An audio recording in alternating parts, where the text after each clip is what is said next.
Bonjour mes stagiaires, bonjour mes étudiants. On va voir avec vous dans ce vidéo les modes de souscription des actions nouvelles. Il existe deux modes de souscription. Souscription à titre irréductible. Les actionnaires ont un droit de souscription proportionnel au nombre d'actions qu'ils possèdent ou dont ils ont acquis les droits. Cette souscription porte au maximum sur un nombre d'actions égal à N sur N multiplié par le nombre d'actions détenues.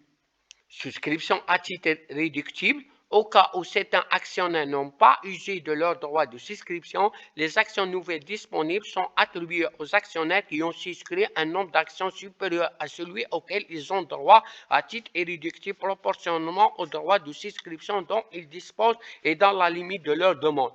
Si les souscriptions à titre irréductible et le cas échéant, les attributions à titre réductible n'ont pas absorbé la totalité de l'augmentation de capital, il sera procédé à la résolution suivante.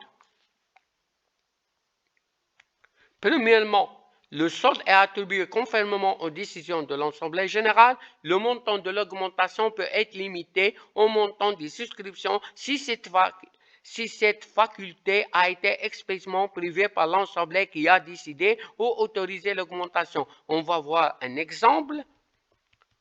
Émission de 600 actions nouvelles, souscription à titre réductible et réductible. On a les associés, 3 associés. Le nombre d'actions détenues, c'est 180, 220, 350. Le nombre d'actions souhaitées, respectivement, pour l'associé 1, c'est 150, pour l'associé 2, c'est 180, pour l'associé 3, c'est 203. On calcule le nombre d'actions souscrites à titre irréductible.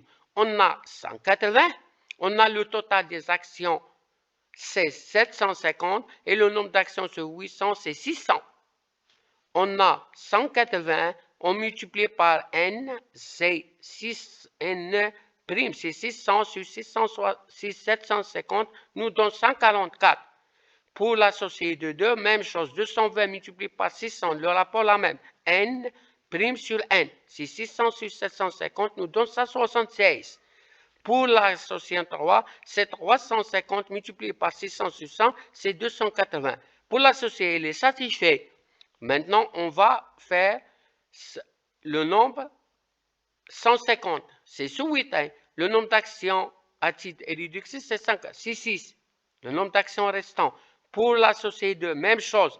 180 moins 176 est égal à 4. Pour l'associé 3, il est déjà satisfait. On va calculer à titre réductible. On a 180 multiplié combien? 10. شطنا 10 6 زائد 4 sur le total 180 plus 220, ça nous donne 400. Nous donne 400 et demi. Pour l'autre, même chose, 220 multiplié par 10 sur 400 nous donne 5,5. C'est simple. L'Assemblée qui a décidé ou autorisé une augmentation de capital peut supprimer le droit préférentiel de souscription pour la totalité de l'augmentation de capital ou pour une ou plusieurs tranches de cette augmentation. Il statue à peine de nullité sur le rapport de conseil d'administration ou du directoire ou sur celui du ou des commissaires au compte. Le rapport du conseil d'administration ou du directoire doit indiquer les motifs de la proportion de suppression du dit droit. Merci de votre attention et jusqu'à la prochaine vidéo. N'hésitez pas à vous abonner.